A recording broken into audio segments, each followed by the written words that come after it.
Chers amis fidèles du Padre Pio, bonjour, mon nom est Jean Goyard et vous assistez au programme Grâce au Padre Pio. Parce qu'aujourd'hui encore, nous passerons en revue quelques-uns de vos commentaires.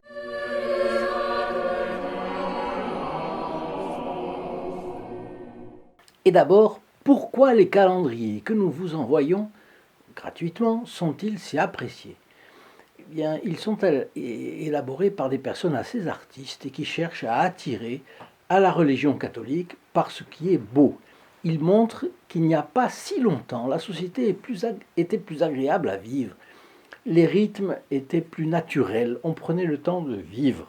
Et vivre signifiait apprécier et faire apprécier aux autres la douceur de vivre. On était a priori favorable à tous ceux qui ne démontraient pas de l'hostilité. Dans les rapports sociaux, on évitait systématiquement la brutalité. Les hommes n'avaient pas encore commis certains péchés qui infectent la société actuelle. Nos volontaires choisissent donc les peintures, les vitraux, les photographies de monuments, soit dans le domaine spirituel, soit dans le domaine profane, qui manifestent le mieux la vocation de la France. Vocation de montrer que le paradis existe et donner envie d'y aller. L'Église en France, surtout, a toujours voulu présenter le ciel sous ses traits merveilleux et véritables, et non comme un nuage rose sur lequel tout le monde s'embêterait à mourir. Rien n'est dans les faits qui ne soit dans la cause. Ça peut paraître théorique, mais ça ne l'est pas. Un sculpteur a dans l'âme quelque chose et il va sculpter une statue de la Sainte Vierge en fonction de ce qu'il a. Personne ne peut donner ce qu'il n'a pas. Alors, rien n'est dans les faits qui ne soit dans la cause. Et si des éléments de beauté existent ici-bas, c'est qu'ils sont les reflets de la beauté et de la bonté de Dieu. Le paradis qui nous est promis par notre Seigneur n'est pas théorique, c'est un paradis bien réel. Notre Seigneur dit au bon larron sur la croix, « En vérité, je te le dis, aujourd'hui, tu seras avec moi au paradis. » Donc l'existence du paradis, c'est notre Seigneur Jésus-Christ lui-même qui l'affirme, en plus. Bon, si une société offre des monstres comme jouets aux enfants, des films d'horreur à la télévision, des fictions aussi hideuses que brutales sur Internet, comment s'étonner que le mal progresse ? La laideur et le mal sont intimement liés, la beauté et le bien sont les deux faces d'une même médaille. Alors je vous raconte deux événements qui seraient des faits divers s'ils ne manifestaient pas l'état profond de notre société. Le 31 mai 2014, Morgane Geyser, Annelise Weyer et Belle Lutner sont trois amies inséparables de 12 ans chacune. Morgane et Annelise entraînent Belle dans un bois, la poussent, s'assoient sur elle, la poignardent 19 fois et s'en vont. Malgré la douleur et la faiblesse causée par ces saignements, Belle a le courage de sortir du bois et est recueillie par un cycliste, auquel elle demande « S'il vous plaît, monsieur, pouvez-vous m'aider? Je suis poignardée. »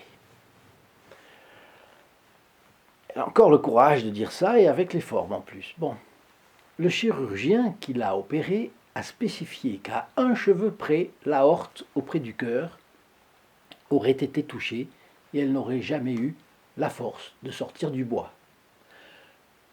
Quant à moi, je ne peux pas imaginer autre chose qu'une protection extraordinaire de Notre-Dame sur cette petite.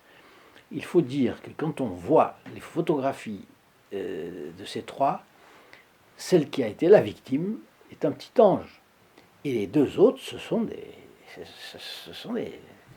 monstres de froideur. Bien. Alors les coupables ont été déclarés malades et assignés en traitement psychiatrique dans des établissements spécialisés. La première pour 40 ans et la deuxième pour 25. Mais elles bénéficieront évidemment des libérations conditionnelles, comme c'est la mode et la loi à peu près partout aujourd'hui dans le monde occidental. Bien. On pourrait penser que c'est un cas extrême et donc isolé. Eh bien non. En octobre 2018, donc 4 ans après le premier cas, en Floride cette fois-ci, 2 filles de 11 et 12 ans se mettent dans les toilettes de leur petit collège, 11 et 12 ans, vous imaginez, et attendent leurs camarades de classe. Elles ont caché sous leurs vêtements 4 couteaux de cette taille-là, de longueur, des lames très tranchantes, et 2 cutters. Leur plan, égorger le premier qui se présenterait, et ainsi de suite avec le plus de camarades possible, si possible jusqu'à 15. Dans quel but? Boire le sang de leur victime avec un gobelet spécialement apporté pour cela, et puis se suicider. Elles auraient ainsi commis les pires péchés, ont-elles dit à la police après, et seraient assurées d'aller retrouver en enfer Satan, dont elles se disaient les ouvrières. Est-ce que vous pensez qu'une chose pareille est possible sans satanisme? Eh bien non, elles étaient satanistes. Elles voulaient aussi inscrire au couteau des symboles bizarres sur les yeux, le visage, le nez de leur victime. Elles étaient addictes de satanisme. Alors je fais le rapport avec ce qui se passe dans nos églises et nos cimetières. 2 profanations par jour ou 3 contre des lieux de culte catholiques en France, actuellement. Des inscriptions sataniques, des dessins étranges, des mini-incendies, des graffitis comme celui-ci. Les seules églises qui éclairent sont celles qui brûlent. Et je vais en terminer avec cette série noire, mais avant l'été dernier, on a retrouvé une église profanée, ici, en France, avec des excréments jetés sur les murs et, collés dedans, les hosties consacrées. En France, aujourd'hui. Alors vous êtes comme moi, vous trouvez ça intolérable, et ça l'est. Nous réclamons des mesures du gouvernement, mais jusqu'à présent, il n'y a rien. Nous espérons des mesures fortes du gouvernement, des évêques. Parfois, on entend un miaulement de chat, mais guère plus. Dans ces conditions, nos vidéos, nos photos du Padre Pio, notre action pour le faire connaître, nos calendriers, montrent que les catholiques ne doivent pas baisser la tête dans la société d'aujourd'hui. Vous voyez, nous gardons intact l'idéal chrétien de la sacralisation du monde, sacralisation de la société temporelle. Évidemment, il y a un mal moral colossal aujourd'hui. L'Église, une fois que ce mal moral aura été puni et détruit par le châtiment de Fatima dont nous avons parlé, l'Église reconstruira sur de nouvelles bases. Et ce ne sont pas des vœux pieux, qu'on ne me dise pas que ce sont des vœux pieux, parce que le pape Saint Pie X a déclaré dans son encyclique Notre charge apostolique, destinée aux Français, non, vénérables frères, il faut le rappeler énergiquement dans ces temps d'anarchie sociale et intellectuelle, où chacun se pose en docteur et législateur, on ne bâtira pas la cité autrement que Dieu ne l'a bâtie. On n'édifiera pas la société si l'Église n'en jette les bases et ne dirige les travaux. Non, la civilisation n'est plus à inventer, ni la cité nouvelle à bâtir dans les nuées. Elle est. C'est la civilisation chrétienne, c'est la cité catholique. Il ne s'agit que de l'instaurer et la restaurer sans cesse sur ses fondements naturels et divins contre les attaques toujours renaissantes de l'utopie malsaine, de la révolte et de l'impiété. Cette encyclique est datée du 25 août 1910, jour de la fête de Saint-Louis, et rédigée en français. Vous comprenez, le pape a voulu prendre en compte spécialement la France. On comprend par cette phrase que l'Église traversait une période de crise phénoménale. Aujourd'hui, elle en traverse une autre, peut-être pire que toutes les autres. À mon avis, pire que toutes les autres. Mais nos prières sont écoutées du ciel avec toute son affection pour les chrétiens affligés. Il y a eu des ecclésiastiques de grande valeur, et notre bon Padre Pio, qui en était, disait « Pas d'inquiétude, pas d'angoisse, faisons confiance et soyons persévérants dans la prière. » Le Padre Pio n'est plus là, diront certains, mais il est bien plus là qu'avant. N'a-t-il pas promis qu'il ferait plus de bruit après sa mort qu'avant? Et puis nous avons tout le ciel avec nous. En ce moment, soyez sûrs que le Padre Pio écoute les plus hautes aspirations de nos âmes. Il y a 20 ans, vous qui m'écoutez aujourd'hui, étiez dans une profonde perplexité et peut-être dans votre âme monter une appréhension. Jusqu'où descendra-t-on? Jusqu'où cela va-t-il nous conduire? Bon, on y est, vous voyez. Certains se sont même dit, n'y aura-t-il aucune Sainte Jeanne d'Arc pour se lever courageusement? Aucun Saint Élie, aucun Saint Jean-Baptiste, aucun Saint Louis Grillon de Montfort? Quelques hommes politiques de valeur? Quelques saints évêques? Hélas, quand Dieu envoyait des prophètes, vous vous en rappelez, le peuple élu les tuait et ce fut une plainte de notre Seigneur Jésus-Christ lui-même. Il disait, quand Dieu vous envoyait des prophètes, vous les avez tués. Bon. Nous sommes donc aujourd'hui comme Anne, ma sœur Anne, du comte Barbe-Bleue de Perrault. Vous savez, Anne, ma sœur Anne, ne vois-tu rien venir? Non, je ne vois que le soleil qui poudroie et l'herbe qui verdoie. Nous ne voyons rien venir. Les malheurs s'accumulent. Seulement, en apparence, les malheurs s'accumulent. Oui, mais il n'y a pas que ça. Ça, c'est l'apparence. En réalité, il y a d'autres choses qui se font. Les grâces se répandent dans le monde. Le bon Dieu est avec son Église. Alors on se pose la question, que faire quand des lois iniques sont votées dans l'indifférence générale? Parce qu'il y a des lois iniques qui sont votées dans l'indifférence générale. Mais dessous, sous les cendres, couvre l'indignation. Mais les gens sont bien élevés, qu'est-ce qu'ils vont faire?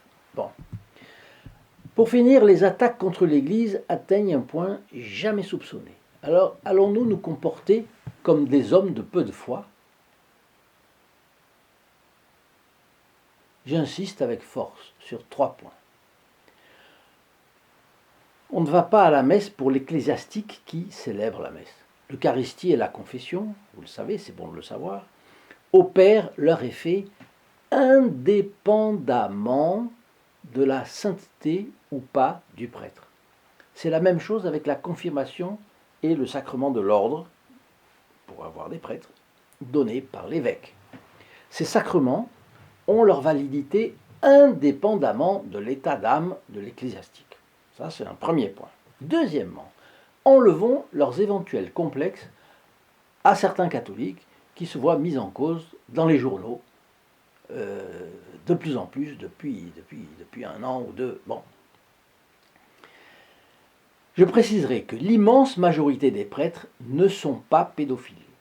Il y a quelques jours est paru dans la presse, je ne sais plus si c'est le Figaro ou si c'est la Croix, mais enfin est paru une longue lettre de Jean-Marie Guénois, le vaticaniste fameux en France, le plus grand vaticaniste que nous ayons, et il montre que c'est entre 95 et 99% du clergé qui se tient correctement, qui n'est pas pédophile. Contrairement à ce que racontent les républicains laïcards de journaux comme... bon, vous les connaissez.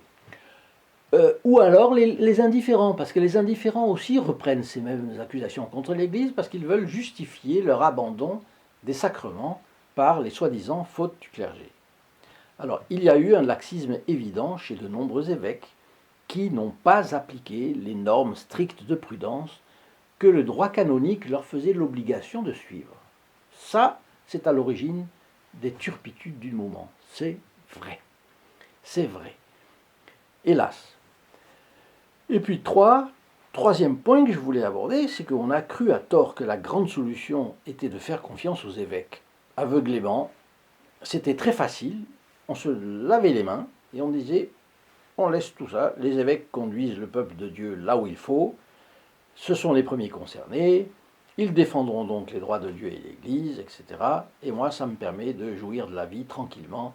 Je vais à la messe et c'est le clergé qui supporte tout. Ah, mais ça, on n'avait pas le droit de faire ça. Nous laïcs, finalement, on a pris une religion d'habitude, on s'est laissé endormir, et la jouissance de la vie de tous les jours, le petit train-train, est grandement coupable. Hélas, c'était oublié qu'il y a eu des périodes de crise, et nous en avons en ce moment une énorme, où de nombreux évêques faisaient fausse route, entraînant leurs ouailles dans l'abîme, alors qu'ils étaient supposés diriger saintement l'Église de Dieu. Alors, une autre précision, c'est que l'Église de Dieu est au-dessus de tout cela. Elle est fondée par le Christ lui-même, elle a sa promesse de l'indéfectibilité, vous savez ce que ça veut dire, l'indéfectibilité de l'Église, c'est-à-dire que sa survie, en toutes circonstances, jusqu'à la fin du monde, est assurée par notre Seigneur Jésus-Christ. Il sera là et elle ne périra jamais, c'est sûr. Malgré les apparences. Donc, haut les cœurs pour nous. Et alors voilà les commentaires. Corinne S. Bonjour, cher Monsieur Goyard. Merci pour vos récits quotidiens qui ont complètement changé ma vie et ma façon d'aborder mes pensées envers les autres. Aujourd'hui, je tiens à vous remercier pour le calendrier que j'ai reçu hier. Ce fut une belle surprise, car je ne pensais pas le recevoir et n'osais d'ailleurs pas le demander. Un grand merci pour tout, et ce magnifique calendrier va se tenir près de moi pour honorer notre bon Padre Pio. Belle journée à vous, ainsi qu'au lecteur de votre chaîne. Et une autre, ça c'est une amie d'Alsace, Linel, Alsace du Nord d'ailleurs. Bonjour Monsieur Goyard, merci pour la magnifique prière. Je tiens à remercier tous les protégés du Saint Padre Pio et tous les bénévoles pour leurs efforts. Que le Saint Padre Pio vous protège tous. Ce matin, j'ai reçu les 2 enveloppes tamponnées sur les pas du Padre Pio à l'extérieur, avec leur contenu, dont la photo. Mon cœur a battu la chamade, et lorsque j'en ai pris connaissance, je me suis mise à pleurer de joie et d'émotion. Le calendrier du Sacré-Cœur de Jésus est d'une beauté. J'en perds mes mots. Les magnifiques photos et les livrets de prières du Padre Pio, je sais déjà à qui les offrir. J'ai admiré vos cadeaux et je me suis demandé si je méritais tant de bonheur. Bon, nous ne méritons rien, aucun de nous ne méritons rien. Mais le bon Dieu nous le donne, eh bien, nous l'utilisons pour sa gloire. Voilà. 1000 fois merci à tous et que Dieu vous garde. Alors, vous avez vu ces calendriers qui sont illustrés. Et il y a aussi une petite explication sur le Sacré-Cœur, et puis la neuvaine irrésistible au Sacré-Cœur de Jésus derrière. Enfin, ces calendriers, vous savez que vous pouvez les recevoir gratuitement dans votre boîte aux lettres, à condition d'habiter en France, en appelant au 08 05 36 08 47, appel gratuit pour la France métropolitaine, ou prix d'un appel local pour les DOM-TOM.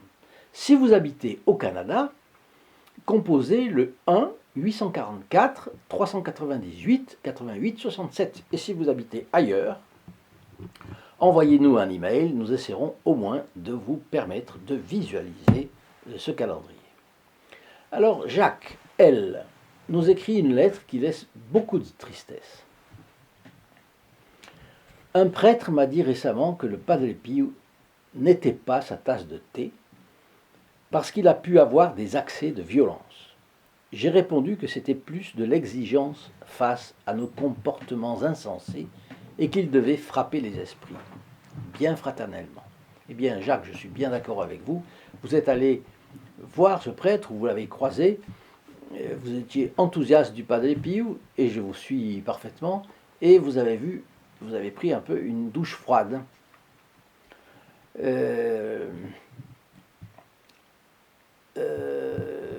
De mon côté, je propose à tous les lecteurs, à tous les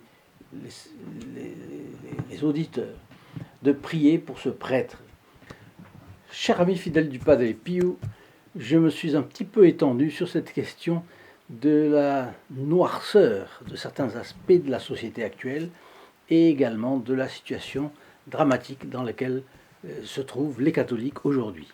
Mais nous avons la confiance qui résulte de la foi et cela, personne ne peut nous le prendre et nous restons avec cette confiance et nous continuons le combat. Il fallait avoir les idées claires sur cette question, donc je remets à la prochaine vidéo la suite que je n'ai pas pu, faute de temps, traiter aujourd'hui. Très bonne journée à vous. Au revoir. In nome del Padre, del Figliolo e dello Spirito Santo, e così sia. Sia lodato Gesù e Maria, oggi e